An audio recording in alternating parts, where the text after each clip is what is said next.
Yan mga kabuhay OFW, no, nagbiryani kasi kami ngayon at binidyohan ko kung paano siya magluluto. Bali Nepali to, no. Ang pagluto niya ng biryani ay naggisa muna siya ng mga sibuyas, tapos mga dahon, tapos may mga bango-bango pa dyan, no.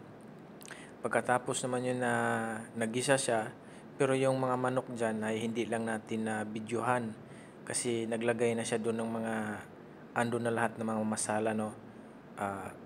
Chicken masala, tapos curry powder, mix masala, tapos biryani, no, biryani masala, at naglagay din siya ng ano doon, laban ba yun o ano ba yung nilagay niya doon, o yogurt, no.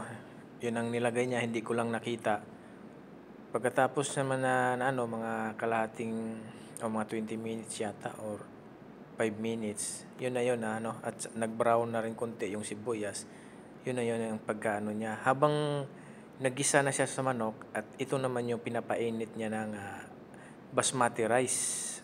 At nilagyan niya ng oil, tapos konting ano niya na para bumango yung ano dyan, yung kanin, no? Pagkatapos naman yan, pag may luto-luto na at medyo malambot na yung kanin, tsaka naman niya ibaw-baw dyan, no?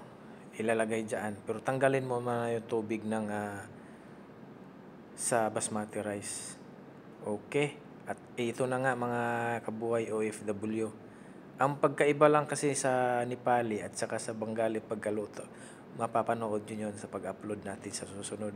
Kung ano yung pagkaiba ng pagkaluto nila ng biryani, no?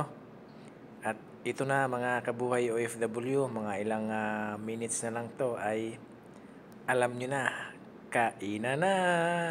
Thanks for watching mga kabuhay OFW.